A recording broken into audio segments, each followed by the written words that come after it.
आप सभी का स्वागत है सुखदीप की आवाज़ में। रोज़ नई नई कहानी सुनने के लिए हमारे साथ जुड़ें। नमस्कार दोस्तों, आप सभी का फिर से स्वागत है एक और नई कहानी में। आइए कहानी शुरू करते हैं। चाचा हर रात चाची से मसाज करवा कर सोते थे। जब तक चाची मसाज ना करती चाचा को नींद नहीं आती। एक दिन चाचा को शादी पर जाना था। चाची जाने लगी तो मुझे पास बुलाकर बोली, रात को चाचा की मसाज कर देना, वरना सारी रात जागते रहेंगे। रात हुई तो मैं सर ढककर चाचा की मसाज करने चली गई। अभी 5 मिनट हुए थे कि होश उड़ गए। चाचा ने मेरा तेल का हाथ लेकर उनके मेरी चाची मुझे बोलकर गई थी कि चाचा का ख्याल रखना। साथ ही मुझे वह एक काम करने के लिए भी कह गई थी। मैंने वही काम किया था। अचानक से कुछ बुरा हो गया। अब मैं परेशान थी कि चाची वापस आएगी तो उनको क्या जवाब दूंगी। वह कहेंगी कि मैंने तो तुझे चाचा का ख्याल रखने के लिए कहा था और तूने यह सब कर डाला। मुझे खुद नहीं पता चला कि यह सब कैसे हो गया और इसमें मेरा क्या कसूर था। यह सब खुद ही हुआ था। मेरे चाचा बड़े ही अजीब तरह के इंसान थे। यह हमेशा ही गुस्सा करते थे। मेरी जो पहली चाची थी यानी चाचा की पहली बीवी, वह बहुत अच्छी औरत थी और उनसे मेरे चाचा को औलाद ना हुई तो चाचा ने कहा कि इससे तो मुझे औलाद नहीं हो रही, तो उन्होंने दूसरी शादी कर ली। लेकिन दूसरी बीवी से भी मेरे चाचा को औलाद ना हुई। चाचा सबको कहते थे कि सारी बांझ औरतें मेरे ही नसीब में लिखी हैं, मेरी ही उनसे शादी हो जाती है। चाचा ने दूसरी औरत को भी छोड़ दिया। वह बेचारी बड़ी अच्छी थी। उन्होंने कहा कि मुझे नहीं छोड़ना, मेरे आगे पीछे कोई नहीं है। लेकिन चाचा ने कहा कि मैं तुझे रखकर क्या करूँगा, तेरा मुझे क्या फ़ायदा है। जबकि उन्होंने इस औरत के साथ 5 साल गुजारे थे और 5 साल में ही वह इतनी ज़्यादा बूढ़ी लगने लगी थी। जब शादी हुई तो वह उस वक्त काफ़ी खूबसूरत थी। पता नहीं मेरे चाचा औरतों के साथ क्या करते थे कि इसकी हालत ऐसी हो जाती थी। मेरे चाचा ने अब तीसरी शादी कर ली थी। मेरे माँ बाप इस दुनिया से चले गए थे और मैं अपने चाचा के साथ रहने लगी आ गई थी। अगर मेरे बाबा जिंदे होते वह मुझे कभी भी यहाँ रहने के लिए नहीं भेजते। जब चाचा ने घर अलग किया तो वह बहुत ज़्यादा अमीर हो गई। उन्होंने बहुत अच्छा घर बनाया था। उनके घर में टीवी, फ्रिज, ऐसी सब कुछ था। हम लोग ज़रा गरीब थे। मेरा भी दिल करता था कि मैं अपने चाचा के घर पर जाकर रहूं, बड़े टीवी पर सीरियल देखूं और फिर फ्रिज से ठंडा पानी निकाल कर पीऊँ, गर्मियों में ऐसी के मज़े लूँ, आराम से सो सकूं। लेकिन मेरे बाबा मुझे जाने नहीं देते थे। अगर कभी जाते भी तो मुझ पर अपने साथ ले जाते और अपने साथ ही वापस ले आते। वहाँ पर रात को कभी भी रहने नहीं देते थे। लेकिन अब मैं यहाँ पर हमेशा के लिए आ गई थी। मेरे चाचा को अपने भाई भाभी के मर जाने का बड़ा अफसोस था, इसलिए उन्होंने मेरी जिम्मेदारी ले ली और कहा कि वह मेरा ख्याल रखेंगे। यह जो मेरी तीसरी वाली चाची थी यह भी मासूम थी। चाचा कहते थे कि मेरे नसीब में सारी की सारी ऐसी औरतें आती हैं जो बच्चा पैदा नहीं कर सकती। लेकिन दरअसल उनकी नसीब में ऐसी औरतें आई थी जो बहुत ही ज़्यादा शरीफ और मासूम होती थी। यह चाचा भी बहुत अच्छी से जानते थे। मेरे चाचू मेरी चाची से बहुत ज़्यादा सेवा करवाते थे। पूरा दिन इसकी कोई ना कोई फरमाइश होती। बिना मौसम की चीज़ पकवा कर खा पका लेते। बना दो, कभी कहते चाय बना दो, और मुश्किल से मुश्किल खाना बनवाते रहते थे। मुझे कहते थे कि तुम भी खाया पिया करो, ऐश किया करो, काम करने की कोई ज़रूरत नहीं है।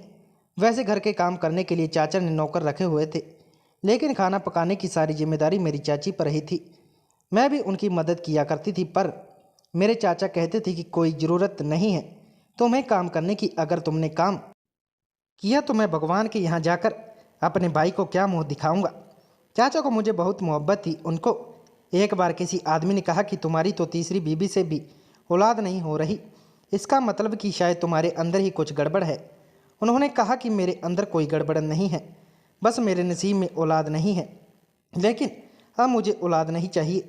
मेरी तीसरी बीवी मान सकती है, पर अब मैं बच्चा नहीं पैदा करना चाहता। कहा बुढ़ापे में बच्चा उठाकर फिरेंगी या खाने की उम्र आ गई है और मैं इसके लिए दूध और सामान कैसे लाता फिरूं। मेरा भाई इस दुनिया से चला गया है। इसकी बेटी मेरे घर रहने आई है। बस मैं इसी को अपनी बेटी बना लूँगा और मैं इसको विदा कर दूँगा। सारे अरमान इसकी शादी पर पूरे कर लूँगा। मैं यह बात सुन रही थी, मुझे बड़ी खुशी हुई। मैंने कहा कि मेरे चाचा तो बहुत अच्छे हैं, मेरा कितना ख्याल करते हैं, मुझे अपनी बेटी बना लिया है। मेरे चाचा मेरी चाची से बहुत ही ज़्यादा काम करवाते थे। रोज़ रात को उनसे मसाज भी करवाते थे, जबकि यह काम बड़ा मुश्किल होता था। मेरी चाची चाचा के ऊपर खड़ी हो जाती और पैरों के साथ उनकी कमर और टांगों को दबाया करती थी। उनका इतना ज़्यादा वजन नहीं था, शायद 40 किलो की होगी। चाचा 1-2 घंटे तक चाची से मसाज करवाते रहते थे, यहाँ तक कि जब चाची वापस आती तो खुद थक जाती। चाचा की एक बड़ी अजीब हरकत थी, वह कभी कभी चाची को कमरे से बाहर निकाल देते थे। कहते थे कि मुझे अकेले सोने की आदत है। वह खुद अपने कमरे में सोते, चाची दूसरे कमरे में सोया करती थी। लेकिन कभी कभी चाची उनके कमरे में भी सो जाती थी। मेरे लिए अलग से कमरा था, वहाँ पर एसी भी लगा हुआ था। मेरी ज़िंदगी तो यहाँ पर ठीक थी। मेरी चाचा चाची को कहीं जाने भी नहीं देते थे, उनके मायके भी नहीं जाने देते थे, रात को भी अपने मायके रुकने नहीं देते थे। मेरी चाची कहती थी कि मैं तो बस यहाँ पर सेवा करने के लिए आई हूँ। अमीर बंदा है, इसके पास पैसे हैं, हम लोग गरीब थे, माँ बाप ने पैसा देकर शादी कर दी, वरना मेरी तो यह पहली शादी है। चाची मुझे अपना दुख सुखा कर देती थी, लेकिन चाचा से बहुत ज़्यादा डरती थी। जैसे ही किसी की आहट की आवाज़ आती तो चाची चुप हो जाती और मुझे बार बार कहती कि किसी को कुछ बताना कि मैं तुमसे यह बात की थी। मैं भी कहती कि नहीं बताऊंगी, मुझे बताकर क्या मिलना था। मेरी चाची अच्छी थी और चाचा भी, मुझे उन दोनों के साथ ही अच्छी तरीके से रहना था। मुझे एक दूसरे में फूट डालने की क्या ज़रूरत थी। मेरी चाची ने मुझे बताया कि उनका बाप बहुत ज़्यादा बीमार है, बिस्तर पर पड़ा है, तबीयत बहुत ख़राब है, लेकिन तुम्हारे चाचा जाने ही नहीं देते। कहते हैं कि घर के काम ज़रूरी हैं, टाइम पर खाना नहीं मिलता तो मेरा मूड ख़राब हो जाता है। चाची मुझे कहती थी कि औरत गरीब बंदे से शादी कर ले जो कम से कम प्यार करने वाला और एहसास करने वाला हो, लेकिन ऐसे आदमी से शादी ना करे जिसके पास पैसे तो हों लेकिन वह आपका एहसास ही ना करे। मैंने कहा कि पर औरतें तो आजकल ऐसा नहीं सोचती, वह तो बस कहती हैं कि बंदा अमीर हो, चाहे जैसे भी हो। मेरी चाची ने कहा कि हाँ, काश कि मुझे पहले पता होता कि यह सब कुछ होता है, तो मैं तुम्हारे चाचा से कभी शादी ना कर। मेरा तो दिल करता है गले में ढोल ताशा लगाकर सबको बताऊं कि कोई भी अमीर आदमी से शादी ना करे, और करे तो कम से कम ऐसे आदमी से करे जिसके अंदर थोड़ा बहुत एहसास हो, इंसानियत हो। मेरी चाची बड़े परेशान रहती थी। मैंने कहा कि मैं आपकी मदद करती हूँ, मैं चाचा से बात करती हूँ, लेकिन उन्होंने कहा कि नहीं, तुम बात नहीं करना, वरना वह कहेंगे कि मैंने तुम्हें कहा है। लेकिन चाची अंदर ही अंदर बड़ी परेशान थी। एक दिन रोना शुरू हो गई। चाचा ने कहा कि क्या बात है, क्यों घर में मनहूसियत फैलाई हुई है? मुझे बिल्कुल अच्छा नहीं लगता कि घर की औरत घर में बैठकर रोती रहे। जिस घर में औरत इस तरह बैठकर रोती है उस घर में पैसे रूठ जाते हैं। तुम क्या चाहती हो कि मेरी कमाई खराब हो जाए? जब मेरे पास पैसे नहीं होंगे सबसे पहले तुम ही मुझे छोड़कर जाओगी। मेरी चाची ने कहा कि मैं अपने बाप से मिलना चाहती हूँ। पता नहीं कब फ़ोन आ जाए और पता चले कि बाबा इस दुनिया में नहीं है, आखिरी बार उनसे मिलना भी ना पाऊँ। अगर ऐसा हुआ तो मैं ज़िंदगी भर आपको कभी माफ़ नहीं करूँगी। मेरे चाचा को रहम आ गया और उन्होंने कहा कि ठीक है चली जाओ, लेकिन सिर्फ एक रात के लिए, शाम को जाओ और अगली सुबह वापस जाओगी। मेरी चाची ने इस पर खुश हो गई। उन्होंने कहा कि ठीक है। मेरे चाचा ने थोड़े पैसे दिए और कहा कि उनके लिए कोई चीज़ भी ले जाना और मेरी तरफ से पूछ लेना। चाची ने कहा कि अगर आप भी साथ चलते तो। मेरे चाचा ने कहा कि मेरी तीसरी शादी है, पहली नहीं है जो मैं ससुराल का मुंह देखूं। मुझे कोई ज़रूरत नहीं है, तुम अच्छी औरत हो, मेरा ख्याल हो करती हो, लेकिन तुम्हारे बहुत नखरे हैं। अगर ज़्यादा नखरे करने हैं तो वहीं पर बैठ जाना, मैं तुम्हें तलाक के पेपर भेज दूंगा। मेरी चाची तो डर गई। मैं चाचा का रवैया देख रही थी, कितना गलत रवैया था। चाची ने उनके साथ हमेशा अच्छा किया, लेकिन चाचा ने आज उनको ऐसी बात कह दी। उनको ऐसा नहीं करना चाहिए था। चाचा कहने लगे कि दिल तो नहीं कर रहा कि जाऊं, लेकिन एक तरफ बाप है और एक तरफ मेरा घर है, और बाप इस दुनिया से जाने वाला है। अगर बाप से ना मिली तो जख्म बन के मेरे दिल में बैठ जाएगी, मुझे अंदर ही अंदर खा जाएगी। लेकिन अगर वहाँ से आने में देर हो गई तो तुम्हारा चाचा मुझे तलाक दे देगा। बस तुम पीछे से सब कुछ संभाल लेना, इसे मौका न देना कि इसे मेरी याद आए। मैंने कहा कि फ़िक्र नहीं करो, मैं उनको टाइम पर सारी चीज़ दे दूँगी, तो वह यह नहीं कहेंगे। मैं सारी चीज़ बहुत अच्छी से बनाऊंगी जो उनको पसंद आएगी। चाची ने मेरे सर पर हाथ रखा और कहा कि तुम बहुत अच्छी लड़की हो। मैं भी तुम्हें अपनी बेटी समझती हूँ और हमेशा समझूंगी। तुम मेरे दुख सुख समझती हो। चाची वहाँ से चली गई और मैं सुबह सुबह उठ गई।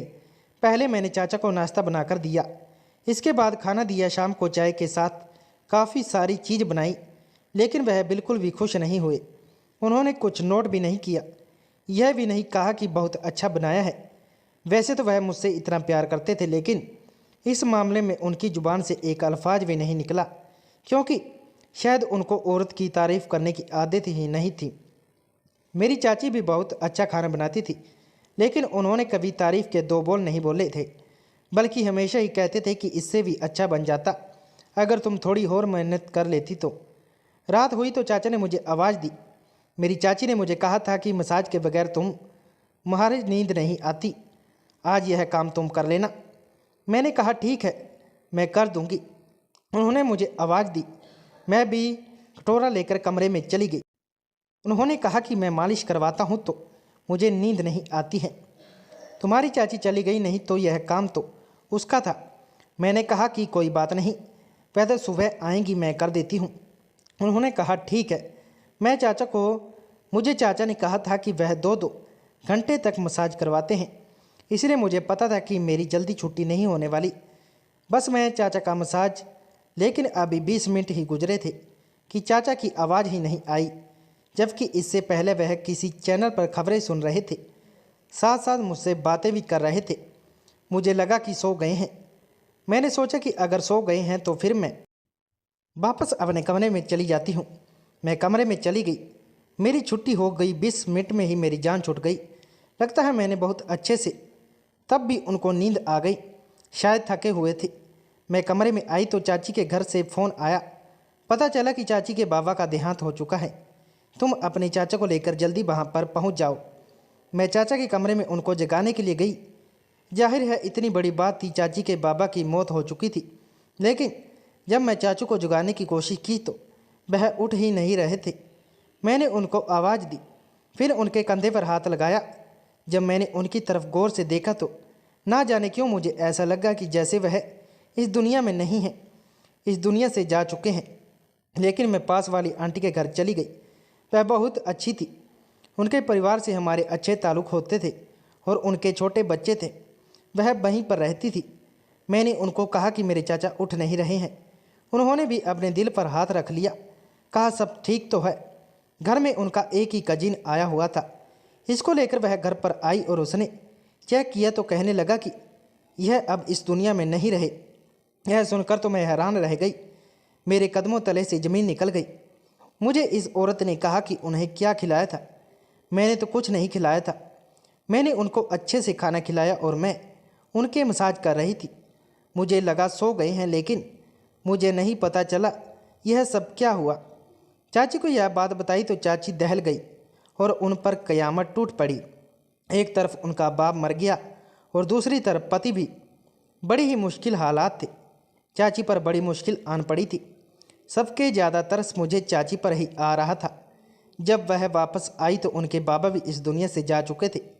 चाचा को हार्ट अटैक आया था और उनके पति भी इस दुनिया से जा चुके थे और आज इस बात को 10 दिन हो गए थे। चाचा की सारी जायदाद और पैसे वगैरह मेरी चाची के नाम हो गए। अब मैं और मेरी चाची इस घर में रहते हैं। मेरी चाची ने कभी चाचा का जिक्र नहीं किया। वह कभी भी यह नहीं कहती थी कि मुझे उनकी याद आ रही है। याद भी कैसी आएगी, उन्होंने उनको बहुत तंग किया था। मेरी चाची की एक बहन थी जो अकेली हो गई थी, वह भी हमारे साथ रहती थी। इसकी और मेरी उम्र बराबर थी।